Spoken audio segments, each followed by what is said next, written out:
Olá pessoal, hoje nós vamos dar prosseguimento aos nossos vídeos onde nós abordamos as principais cidades da Alemanha. Eu já comentei sobre Hamburgo e sobre Colônia, que foram cidades onde eu tive o privilégio de morar, de conviver durante algum tempo. E hoje eu vou falar sobre a terceira maior cidade da Alemanha, a cidade de Munique, capital da Baviera ou Bayern em alemão. Dessa forma, diferente das duas outras cidades, eu nunca tive o privilégio de morar em Munique, mas eu confesso que é a cidade que eu mais gostei, que eu achei mais interessante, que tem uma atmosfera que deixa todo mundo feliz, com vontade de aproveitar ao máximo as belezas e o espírito acolhedor daquela cidade. As histórias que eu conto sempre são baseadas em relatos de alemães. Ou seja, se a gente for pesquisar na internet, em alguns sites especializados, talvez as versões sejam um pouco diferentes. Mas a história que me foi contada sobre a origem de Munique foi que, na Idade Média, por volta do século XII, havia uma rota muito importante onde era transportado o sal, a partir das minas daquela região do sul da Alemanha. Hoje a gente pode achar até estranho, sal, rota do sal. Como que isso vai ser a causa da prosperidade de um local? Como que isso vai ser fonte de grandes recursos? O sal é tão barato. Quando a gente diz que alguma coisa é barato, vou levar 1 quilo de sal como alimento não perecível para ganhar o desconto em algum ingresso. Mas antigamente o sal era um bem muito precioso. Conta a história que antigamente uma parte dos vencimentos dos soldados romanos era paga inclusive em sal, por conta dos seus efeitos terapêuticos, seus efeitos como um conservante, como desinfetante, inclusive como uma importância alimentar considerada imprescindível. Dessa forma, os soldados passaram a receber o seu salarium, que é a origem do que nós temos hoje como salário, e o próprio soldo, que vem da origem dessa palavra.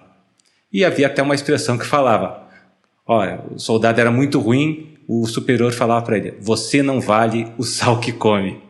Hoje em dia nós temos até adaptações dessas palavras, dessa expressão, mas isso demonstrava a grande importância, o grande valor econômico do sal.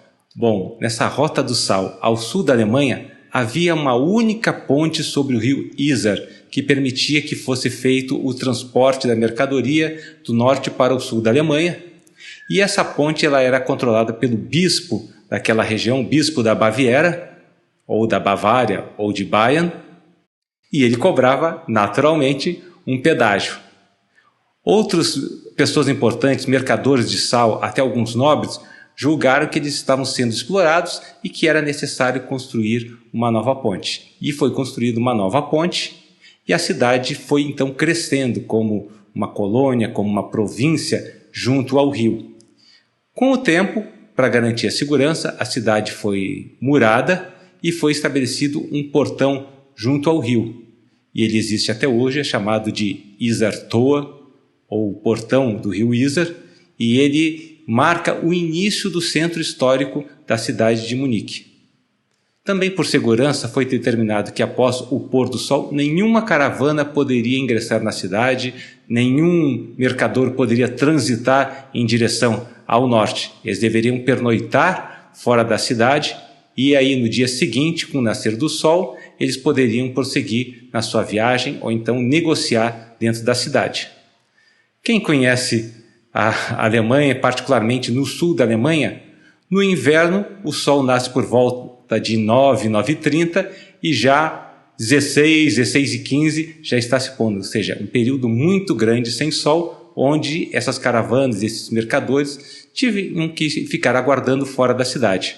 Por conta disso, as vizinhanças junto ao rio, do outro lado da margem, elas acabaram sendo também uma fonte de comércio por conta de todo o apoio que era necessário para aquelas caravanas. Ou seja, a cidade foi se desenvolvendo não só no interior daquela área que já estava murada, mas então em todos os arredores e junto ao rio.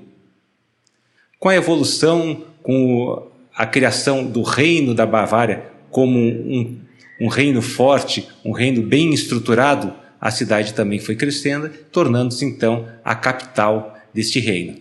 Mas, infelizmente, nem tudo são flores na história da cidade. Ela também ficou conhecida por um levante que houve do Partido Nazista em 1923, já sob a liderança de Adolf Hitler, onde eles proclamaram um golpe de Estado fracassado.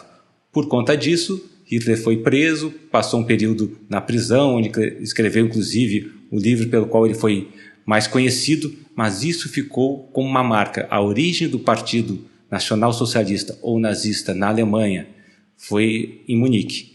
E depois, em 1933, quando Hitler assumiu o poder da Alemanha após o seu período na prisão e a reestruturação, o fortalecimento do Partido Nazista, mais uma vez, a base para a expansão do domínio nazista foi a partir de Munique.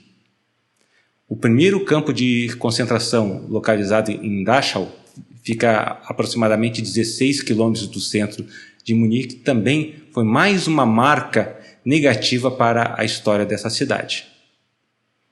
Mas vamos esquecer um pouco esses momentos tristes da história de Munique e ficar com as coisas boas, aquilo que caracteriza a cidade como uma cidade acolhedora, uma cidade interessante, uma cidade próspera, fonte de empregos, de renda, um local de alta tecnologia, como uma referência mundial em todos os sentidos e também para o turismo. Nós temos uma empresa muito conhecida, que é a BMW ou BMW, que significa Bayerisches Motorwagen, ou seja, carros motorizados da Bavária ou da Baviera ou de Bayern. Eu tive a oportunidade, inclusive, de conhecer o museu da BMW, entrar ali nos carros, aproveitar, conhecer um pouco da sua história, verificar o primeiro BMW que foi construído há bastante tempo atrás, que fica exposto em frente ao prédio da sede, ou seja, o museu é de um lado de uma rua e do outro lado a própria sede da empresa. Uma outra instituição de Munique, nós podemos dizer que é o Bayern de Munique, ou Bayern München, Munique em alemão. Nos últimos 25 anos, se não me falha a memória, ele foi o campeão do campeonato alemão da Bundesliga por 17 ou 18 vezes e agora ele acabou de se consagrar decacampeão do campeonato alemão. Ou seja, é um clube que não tem comparação na Alemanha, é um clube que também por diversas vezes foi o campeão da Champions League e tem um estádio belíssimo que foi construído também há pouco tempo, com uma iluminação por meio de placas refletoras especiais, que é um show. Ele é fantástico, fica um pouco afastado da cidade, a caminho do aeroporto, mas é uma grande referência, um grande clube com um grande estádio. E dentre os pontos turísticos, nós podemos destacar alguns bem interessantes e pitorescos. A residência, onde era a residência e a sede do governo dos reis da Bavária até o século XIX, início do século XX, e o castelo de Nymphenburg, que era a residência de verão também desses reis, onde eles têm uma grande área, próximo à região também onde era praticada a caça, e tudo isso remete àqueles tempos de glória do reino da Bavária, antes ainda da unificação alemã. No centro histórico, a partir do Isartor, ou o portão do rio Isar, nós temos esse centro histórico, que é um local fantástico. E a nova prefeitura ela fica na Marienplatz, a Praça de Maria, e lá nós temos um grande momento, uma grande oportunidade, que é nós vermos um carrilhão dinâmico, onde, particularmente às 11 horas, ao meio-dia, e no verão, a partir das 17 horas, tocam os sinos, e esse carrilhão ele se movimenta contando algumas histórias. Nós temos na parte superior desse carrilhão a comemoração do casamento do rei Wilhelm V, ou Guilherme V, onde nós vemos a festa, onde nós vemos torneios de cavalheiros em comemoração ao casamento, e abaixo nós temos uma dança típica que foi por conta de um fabricante de barril que, após a peste negra que assolou a Europa na Idade Média, ele saiu de noite na rua para comemorar o término dessa peste dançando. Isso deu origem a uma dança que ela é realizada de 7 em 7 anos, mas que diariamente pode ser vista nesse carrilhão. Eu agradeço a um amigo que eu fiz no YouTube, o Leandro, e no canal dele eu encontrei um vídeo que mostra um pouco dessa dança. O vídeo completo vocês podem encontrar na descrição logo mais abaixo ou num card aqui acima. e poderão ver o funcionamento desse carrilhão, como é um evento interessante onde os turistas param nesse horário para acompanhar e para filmar. Obrigado então, Leandro. Vamos assistir um pouquinho desse vídeo.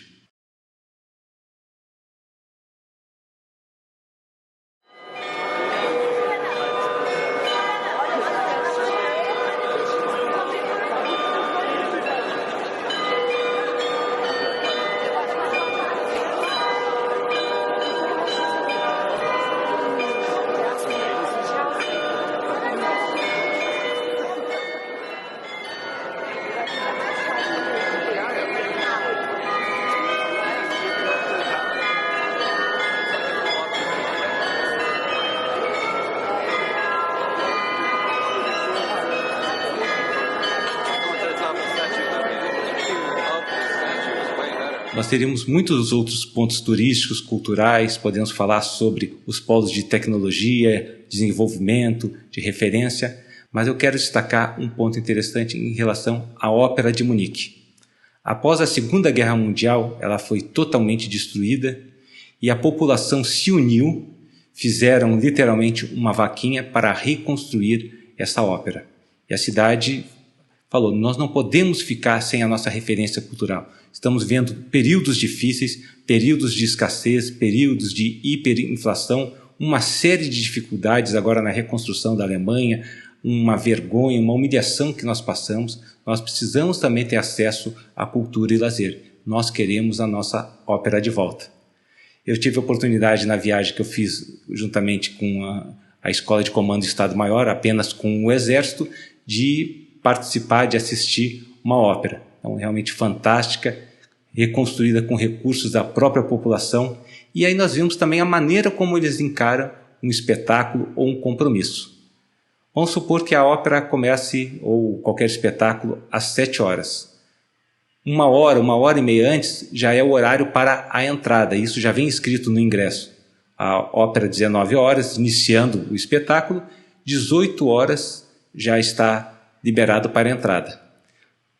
Normalmente, nos períodos de inverno, particularmente, o pessoal vai deixar os seus casacos, chapéus, agasalhos, cachecol, luva. As mulheres, inclusive, trocam o sapato, vêm com botas adequadas para a neve, colocam um sapato e para ficar demonstrando realmente uma roupa adequada àquele ambiente. 10 minutos antes de iniciar o espetáculo, toca uma campainha. Quando faltam 5 minutos, toca uma segunda campainha e todos têm que estar lá dentro. É feita mais uma conferência e as portas são fechadas e inicia o espetáculo pontualmente no horário marcado. Há, para esses espetáculos maiores, um intervalo. Quando chega o intervalo, mesma coisa, aciona a campainha, as portas são abertas, nós temos ali áreas de cantina, restaurantes, lanchonetes, onde podemos consumir os alimentos, o pessoal conversa, interage. Antes mesmo, quem chegou cedo já deixou seu material, já estava junto a essas lanchonetes, tudo também em ordem, em perfeita harmonia, de maneira que é um programa para você fazer durante um dia com a sua família. Mesmo eu não sendo fã de ópera, não entendendo tanto do assunto, ainda mais pelas características da ópera que nós assistimos, mas fica marcado como algo interessante, como um fenômeno cultural, que nós, mesmo não sendo o principal fonte de cultura do Brasil, a ópera ou a música clássica, mas que nós temos que entender e respeitar a importância disso para aquele povo. Terminando ali, nós encontramos com algumas pessoas que tinham vindo de Düsseldorf, que fica acima de Colônia, mais de 500 quilômetros de distância, para assistir essa ópera. E eles falaram, não, nós acompanhamos essa trupe, esse grupo que faz essa ópera, nós gostamos muito do maestro, de toda a orquestra, de toda essa estrutura, ou seja, onde eles estão se apresentando, nós fazemos questão de acompanhar, seja na Alemanha ou às vezes até em outras cidades da Europa. E essa é a referência que eles têm de valorizar aquilo que é bem feito, aquilo que é organizado, aquilo que é de qualidade. Falei sobre as coisas ruins de Munique, esse capítulo negro na origem, na ascensão do nazismo, mas, graças a Deus, hoje não há grandes comentários sobre Munique com esse viés negativo da origem de algo que foi ruim, da origem de algo que foi devastador para toda a humanidade. mas ficaram as boas referências, uma referência de festa, como existe a Oktoberfest, que é realizada inclusive em setembro, não é nem em outubro, e pessoas do mundo todo visitam Munique, seja na época das festas, seja por estar próximo às estações de esqui, seja apenas para conhecer um local bom para o turismo ou fazer negócios. É uma cidade que ela é querida, ela é conhecida, ela é uma referência. Ou seja, a imagem daquela cidade que poderia ter sido uma imagem ruim, uma imagem desagradável, ela foi restaurada para uma imagem de um local bom, bonito, de referência, acolhedor. E a palavra de Deus também nos mostra isso, que mesmo nós pessoas que muitas vezes estamos numa perspectiva ruim, ou nós vemos pessoas em situações difíceis, achando que não há perspectiva de mudança, não há forma de mudar aquela tendência, aquela circunstância, mas nós lemos, aquele que está em Cristo, nova criatura é. As coisas velhas se passaram, eis que tudo se fez novo. Deus nos deu sempre uma nova chance. Deus quer que nós mudemos essa tendência, às vezes, de nós estarmos num caminho ruim, num caminho errado, e venhamos para o caminho da justiça, da verdade, da paz, da liberdade. Se nações, países, estados, cidades podem mudar a sua história, a sua perspectiva, uma tendência ruim, negativa, muito mais ainda nós, pessoas, nós humanos, a obra-prima da criação de Deus, somos chamados também para mudar. Temos essa oportunidade de mudar. E essa mudança para o melhor, para esse caminho de justiça, de verdade, da vida, na presença de Deus, é aquilo que eu desejo para todos nós em mais esse ano, onde nós temos muitas lutas, muitas dificuldades. Às vezes nós também olhamos assim com uma perspectiva ruim em termos de economia, em termos de discussões políticas, crises e tudo mais, mesmo problemas pessoais, mas Deus já nos garantiu essa vitória e essa possibilidade, basta que nós mantenhamos a fé e trabalhemos nesse mesmo propósito. Obrigado e aguardamos para o próximo vídeo, onde nós devemos concluir essa série falando agora sobre a capital da Alemanha, a cidade de Berlim. Obrigado, Deus abençoe.